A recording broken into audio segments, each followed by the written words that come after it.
हरे कृष्णा।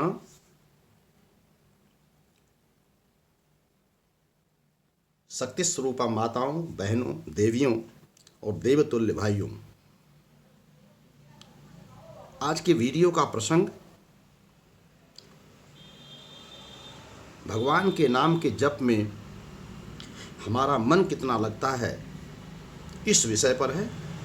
मेरा आपसे विशेष आग्रह रहेगा कि आप इस वीडियो को स्किप नहीं करके पूरा वीडियो सुनिएगा।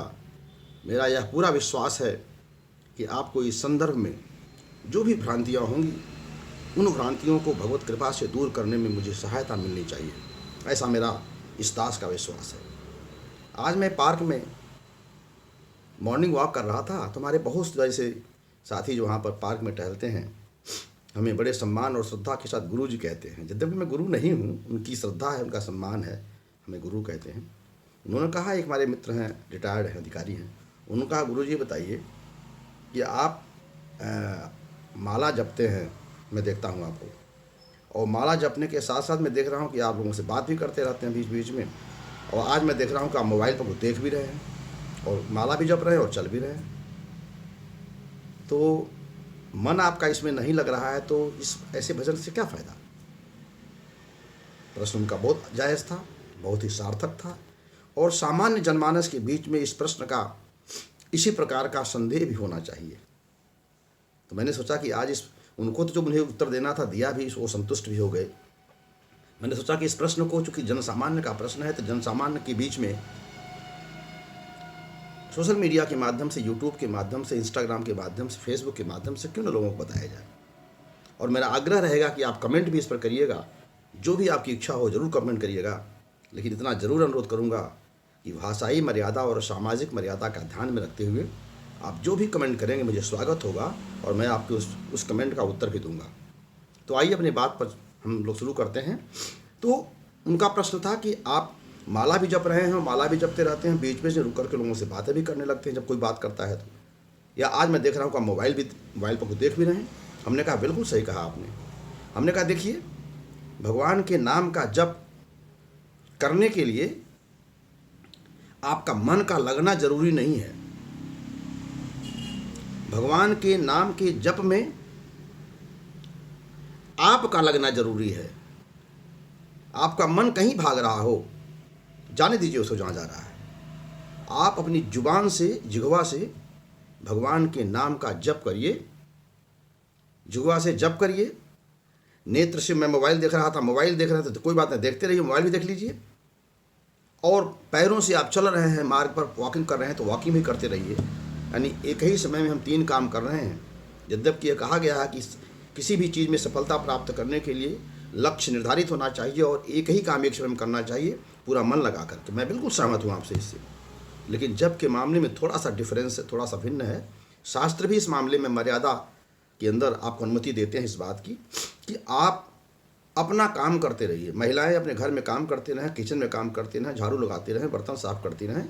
विद्यार्थी अपना, स्टूडेंट अपना पढ़ाई करता रहा, व्यापारी अपना व्यापार करता रहे, ड्राइवर अपनी गाड़ी चलाता रहे, अधिकारी अपना काम करता रहे, यानी किसान अपनी किसानी करता रहे। जो भी व्यक्ति जहाँ पर है वो अपना काम करता रहे, हाथों से, पैरों से, आँख से, अपने शरीर के अंगों से जो कार्य है उसका वो कार्य करता रहे, और अपनी जबान से, अपनी जिह्वा से हरे कृष्णा कृष्ण कृष्ण हरे हरे, हरे राम राम राम हरे हरे, या भगवान के किसी भी नाम का जो आपको अच्छा लगता है आप जाप करते रहें।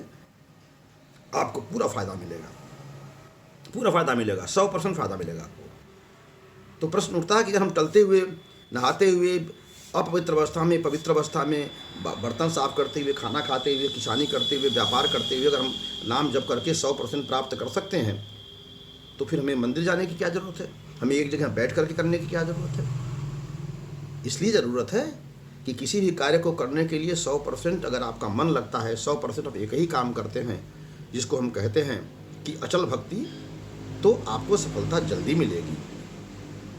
लेकिन यदि आप इस आधार पर आप भक्ति नहीं कर रहे हैं, भगवान के नाम का जप नहीं कर रहे हैं कि मैं तो पार्क में टहल रहा हूँ, मैं तो व्यापार कर रहा हूँ, मैं तो किसानी कर रहा हूँ, मैं तो स्टूडेंट को पढ़ाई कर रहा हूँ, कोई और कर रहा है, औरत भी, पत्नी कह रही है, परिवार में औरतें कहेंगी मैं तो, मुझे टाइम नहीं मिलता, मैं तो खाना बनाती हूँ, झाड़ू लगाती हूँ, बर्तन साफ करती हूँ, तो फिर आपको जीवन में कभी भी आपको टाइम नहीं मिलेगा भगवान का भजन करने का। टाइम तो आपके पास लिमिटेड है, सांसें तो आपको निश्चित दी गई हैं। आपके जीवन में कितनी सांसें आपको लेनी है आपका निर्धारित है, उससे एक सांस ज़्यादा नहीं ले सकती। और जब तक इस संसार में आप रहेंगे तब तक आपको कर्म से आपको मुक्ति नहीं मिल सकती।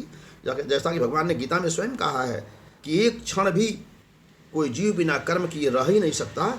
इसलिए हे अर्जुन, यद्यपि मुझे किसी कार्य करने की आवश्यकता नहीं है, मैं आप्त काम हूँ, फिर भी मैं दुनिया को दिखाने के लिए महाजनों जेन गतः सपंथा, महाजन लोग, महान लोग, संन्यास ऋषि लोग, संत लोग, बड़े लोग जिस रास्ते पर चलते हैं, जनता उसका अनुगमन करती है, इस सिद्धांत के अनुसार अर्जुन मैं काम करता हूँ, दिन रात काम करता हूँ, यद्यपि मुझे काम करने की ज़रूरत नहीं है।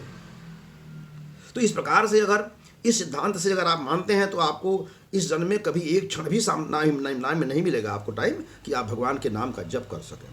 इसलिए भगवान ने विशेषकर कलयुग में यह आपको विशेष सुविधा दी है कि आप किसी भी रूप में भगवान के नाम का केवल जिह्वा से जबान से अपने भगवान के नाम का उच्चारण करते रहें। भाय कुभाय अनख आलसहूँ नाम जपत मंगल दस दिसहूँ, ये तुलसीदास जी रामचरितमानस में कहते हैं कि भाव से नाम लो, कुभाव मान बिना भाव के नाम लो, स्नान करके पवित्र अवस्था में अपवित्र अवस्था में, जमाई लेते हुए, सोते हुए, जागते हुए, खाना खाते हुए, बाथरूम में बाथरूम करते हुए, जैसी भी स्थिति में जहाँ भी आप हों, भगवान के नाम का जप करेंगे आपको पूर्ण रूप से 100% फायदा होगा। क्योंकि कलयुग में विशेष सुविधा भगवान ने दिया है। कलयुग नास्तेव नास्तेव नास्तेव गतिरन्यथा, कलयुग में भगवान के नाम के जप के अलावा दूसरा कोई मार्ग है ही नहीं। न ध्यान है, न पूजा है, न जप है, न यज्ञ है, न तप है। किसी प्रकार का कोई कार्य करके आप भगवत प्राप्ति नहीं कर सकते। लेकिन कलयुग में भगवान के नाम का जप करते हुए आप भगवान को इसी दुनिया में, इसी संसार में, इसी शरीर से आप प्राप्त कर सकते हैं, आप दर्शन कर सकते हैं। आपका मन नहीं लगता है, कोई बात नहीं, मन जहाँ जा रहा है उसे जाने दीजिए, प्रयास करिए, बुला के ले आइए उसको। भगवान के नाम का महत्व ही इतना ज़्यादा है कि आप दारू पीते हैं तो दारू पीते रहिए, सिगरेट पीते हैं तो सिगरेट पीते रहिए। आप कोई बुराई आपके अंदर, उस बुराई को छोड़ने का प्रयास करते रहिए, लेकिन नहीं छूटती है तो बुराई को भी साथ लेके चलिए। और भगवान के नाम का जप भी उतनी ही निष्ठा से, उतनी ही संवेदना से, उतनी ही तत्परता से, उतनी ही क्रियाशीलता से भगवान के नाम का जप भी कीजिए। जितनी तत्परता और जितनी क्रियाशीलता, जितनी संवेदनशीलता से, जितनी संजीदगी से आप दारू पीने का, आप सिगरेट पीने का, आप अन्य अनैतिक कार्य करने का आप प्रयास करते हैं। आपको दारू पीना, आपका पैसा नहीं है तो आप किसी न किसी कोई व्यवस्था करके आप दारू जरूर पिएंगे। आपको सिगरेट पीने की तलब लगी है, आप कोई न कोई व्यवस्था करेंगे और सिगरेट जरूर पिएंगे, चाहे किसी से उधार मांग के पीना हो। तो जिस संजीदगी से, जिस प्यास से, जिस तड़प से आप इस सांसारिक दुर्व्यसनों के शिकार होने के कारण से आप करने के लिए विवश हैं और करते भी हैं, उसी विवशता के साथ, उसी तड़प के साथ भगवान के नाम का जप भी करते रहिए। एक बोतल दारू रखिए मेज़ के ऊपर और सिगरेट पीजिए या दारू पीजिए या जो भी करते हैं करते रहिए। मेरी आपको इस वीडियो के माध्यम से आपको गारंटी है कि आप तारीख नोट करिए, 90 दिन, 90 डेज, लेकिन शर्त कि उसी संजीदगी, उसी तड़प और उसी प्यास के साथ आपको करना होगा, जिस तड़प, जिस संजीदगी और जिस प्यास के साथ आप बुराइयों को करने का प्रयास करते हैं। 90 दिन के अंदर अगर आपकी वह बुराई ने छूट जाए, दारू पीते हैं, दारू की बोतल आप मेज से स्वयं ले आके फेंकेंगे, मांसाहारी हैं तो मांस का टुकड़ा फेंक देंगे, सिगरेट पीते हैं तो सिगरेट फेंक देंगे। यह इस दास का स्वयं अनुभूत, यद्यपि यह दास किसी भी प्रकार के इस तरह के व्यसन से कभी ग्रसित नहीं रहा, लेकिन मेरा व्यक्तिगत अनुभव है कि मैं दावे से कहता हूँ आपको कि 90 दिन का यह प्रयोग करिए। अगर आपको इसमें सफलता न मिले तो मेरा नंबर है 9410434733। इस दास को जरूर बताइएगा और जरूर बताइएगा। तो प्रश्न का था कि मन लगे या न लगे, जबान से भगवान के नाम का जप होना जरूरी है। भगवान के नाम का जप करते रहेंगे तो एक दिन ऐसा जरूर आएगा आपके जीवन में जब आपका मन इन सारी चीज़ों से हट करके भगवान के नाम की अनन्य भक्ति में लग जाएगा और आपकी मुक्ति हो जाएगी। लेकिन अगर आप यह सोचते रहें कि भगवान के नाम का जप हम तब करेंगे जब हमारे सारे हमारे कुविचार हट जाएंगे, सारा मेरा मन जो भाग रहा है वो भागना बंद कर देगा और तब मैं करूँगा, तो मेरे प्यारे दोस्तों, मैं आपको बता दूँ आपकी जानकारी के लिए कि ये पहला जन्म आपका नहीं है। हजारों, लाखों, करोड़ों, अरबों, खरबों जन्म आप ले चुके हैं, हम भी ले चुके हैं, आप भी ले चुके हैं, इस दुनिया में आ चुके हैं। और अनेकों बार, सैकड़ों बार हम लोग मनुष्य बने होंगे, याद नहीं हमको आपको। हमने हमेशा यही बहाना किया है कि टाइम नहीं है। तो हजारों लाखों करोड़ों जन्मों में भी आने वाले आगे भी आप यही करते रहेंगे और भगवान के भजन की आपकी जो आपकी प्यास है वो कभी जागृत नहीं होगी। इसलिए जिस अवस्था में जहाँ भी जिस रूप में है, आज से ही आपको उस तड़प के साथ भगवान के नाम का जप शुरू करना चाहिए और अपनी मनुष्य जीवन पाने की जो सार्थकता है उसे सिद्ध करना चाहिए। मन लगे या न लगे, मन अपने आप आकर के लग जाएगा। हमारी आपकी तो हम सामान्य जीव हैं। मैं तो उस अर्जुन की बात कर रहा हूं जो अर्जुन भगवान के साथ में कुरुक्षेत्र के युद्ध में दोनों सेनाओं के मध्य में अर्जुन को मोह हो जाने के पश्चात भगवान ने जो 18 अध्याय की 700 श्लोकों में गीता सुनाई है उनको, यह 700 श्लोक सुनाने के पश्चात स्वयं भगवान अपने मुख से सुना रहे हैं। और जो अर्जुन जीव है वो सामान्य जीव नहीं हुआ, भगवान का दोष यानी भगवान के ही तुल्य है, उन्हीं के समकक्ष जीव है। ऐसा जीव भी 18 अध्याय का गीता सुनने के बाद भी उसका मोह दूर नहीं हुआ। मैं और मेरे का, तू और तेरे का जो उसका मोह था कि मेरे चाचा, मेरे नाना, मेरे साले, मेरे भाई, मेरे पितामह, मेरे गुरु, ये जो मोह था मेरे का, उनका मोह 18 अध्याय सुनने के बाद भी दूर नहीं हुआ। तो हमारा आपका मोह दूर हो जाएगा, हमारा आपका मन भटकना बंद हो जाएगा। और जब उन्होंने, कृष्ण ने अर्जुन से पूछा कि तूने मेरा गीता का 18 अध्याय सुनाया, तेरा मुंह दूर हुआ? तो अर्जुन का उत्तर था नहीं भगवान, मेरा दूर नहीं हुआ। तो कहा क्यों?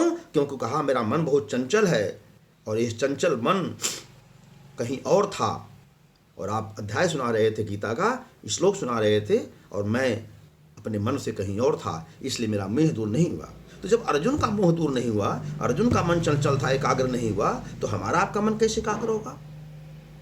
लेकिन अर्जुन ने तो ये तो नहीं कहा कि हम ठीक है कोई बात नहीं, जब हमारा एकाग्र होगा तो हम गीता सुन लेंगे, जब हमारा मन एकाग्र होगा तो हम युद्ध कर लेंगे। उन्होंने कहा नहीं। और फिर बाद में भगवान गीता के 18वें अध्याय के 66वें श्लोक में कहते हैं अर्जुन से कि हे अर्जुन, सर्वधर्मान परित्यज्य मामेकम शरणं व्रज। तुम सारा धर्म, सारा विचार, सारा कर्म, सारे जितने भी तुम्हारा मन भागने की जो दुष्प्रवृत्तियां, सबको छोड़ करके तुम मुझे एक कृष्ण की शरण में अनन्य भाव से तुम आ जाओ। तो क्या करूंगा अनन्य भाव से आने के बाद? क्या करूंगा? दूसरी लाइन में कहते हैं अहम माने मैं, त्वाम माने तुझको, सर्व पापेभ्यो, तुम्हें सारे पापों से, सारे कुकर्मों से, सारे कुविचारों से, सारे दुष्कर्मों से, सारे द्वंद्वों से, सारे मोहों से तुम्हें मैं दूर कर दूंगा। माँ सोचा, चिंता मत करो, तुम चिंता मत करो। क्या करो? तुम केवल अनन्य भाव से मुझे एक कृष्ण की शरण में आ जा। तो उस अर्जुन को सुनाया था, किसने सुनाया था? भगवान कृष्ण ने सुनाया था। और वो भगवान कृष्ण और अर्जुन आज यहाँ स्थूल रूप से नहीं है, लेकिन भगवत गीता के रूप में भगवान स्वयं विराजमान है, क्योंकि ये भगवत गीता भगवान का शब्दावतार है, वांगमय अवतार है, शब्दावतार है। और अर्जुन का मतलब वह हर व्यक्ति, हम आप सभी अर्जुन हैं जो मोहग्रस्त हैं, जो मैं और मेरे, तू और तेरे के जो चक्कर में फंसा है, वो सभी अर्जुन हैं। We all are Arjuns. और भगवत गीता इज साक्षात कृष्णा। तो कृष्णा यानी Bhagavad Gita is telling to us, to all Arjuns कि हे अर्जुन, तुम मेरी शरण में आ जा, मुझ कृष्ण की शरण में आ जा, तुम भगवत गीता की शरण में आ जा, तुम श्रीमद् भागवत की शरण में आ जा, तुम भगवान की शरण में आ जा, मेरे ही एक शरण में आ जा और मैं तुम्हें सारे पापों से मुक्त कर दूंगा। तेरा मन नहीं लगता है, तेरा मन लगाने की जिम्मेदारी मेरी है। बस तू मेरा नाम जपता रहा, तू मेरा काम करता रहा, तू मेरा हो करके तू रहता रहा, मेरे तुम्हारे सारे पापों को, सारे कष्टों को, सारे मोहों को दूर कर दूंगा। तो मेरे मित्रों, मेरे भाइयों, मेरे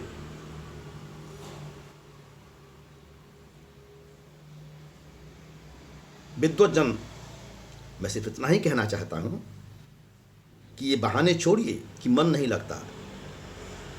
आपको अगर विष दे दिया जाए पीने को, तो विष चाहे आप हंसते हुए पिएं, चाहे आप जमाई लेते हुए पिएं, चाहे आप ज़बरदस्ती पिएं, चाहे आप प्रेम से पिएं, विष आपके मुख में जाएगा। आपके मुख को खोल करके ज़बरदस्ती कोई विष का बोतल आपको डाल दे, जहर पिला दे आपको, तो आप ज़बरदस्ती पीने के बाद क्या आप मरेंगे? नहीं, जरूर मरेंगे।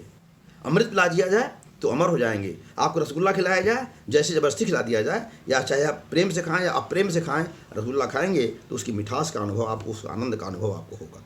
उसी प्रकार से जब भगवान के नाम का आप जप करेंगे, भगवान के नाम की इतनी शक्ति है, इतनी महिमा है, उसके आनंद से, उसकी शक्ति से, उसके प्रभाव से आप बच नहीं पाएंगे। और आपके अंदर जो मन नहीं लगता है, आपका मन जो आपका भागता है आपके अंदर, वह आपके अंदर पूर्व जन्म के संचित पापों की वजह से भागता है। पाप नहीं आपका मन आपके मन को लगने देता है भगवान के नाम में, क्योंकि जब भगवान के नाम का जप करेंगे तो आपका पाप जलेगा, आपको पाप बाहर से शरीर से निकलना पड़ेगा। और कोई भी व्यक्ति जो आपके घर में प्रवेश कर जाए जल्दी निकलना नहीं चाहता, पुलिस बुलाना पड़ता है, पुलिस बुलाकर जबरदस्ती निकलवाते हैं। उसी तरह से भगवान के नाम रूपी पुलिस को बुलाइए और ज़बरदस्ती इस पाप रूपी जो आपके अंदर बैठा हुआ कोई विचार है, आपके अंदर जो पाप रूपी बैठा हुआ मोह, लोभ, शोक, मद, मात्सर्य है, षडगुण हैं, आपके षडरिपु हैं, इनको दूर करिए। तो क्या निष्कर्ष क्या है आज की वीडियो का? निष्कर्ष यही कि किसी भी अवस्था में कहीं भी रहें, भगवान के नाम का जप करते रहें। आपका मन लगे या न लगे, मन एक दिन लग ही जाएगा आपका। हरे कृष्णा हरे कृष्णा हरे कृष्णा। यदि मेरी बात आपको अच्छी लगी हो तो मेरे इस YouTube चैनल गोपाल माधव दास को सब्सक्राइब करें और लोगों को अधिक से अधिक शेयर करें और लाइक करने के लिए कहें। आपका दास आपके इस आशीर्वाद के लिए हमेशा आपका आभारी रहेगा। हरे कृष्णा हरे कृष्णा हरे कृष्णा।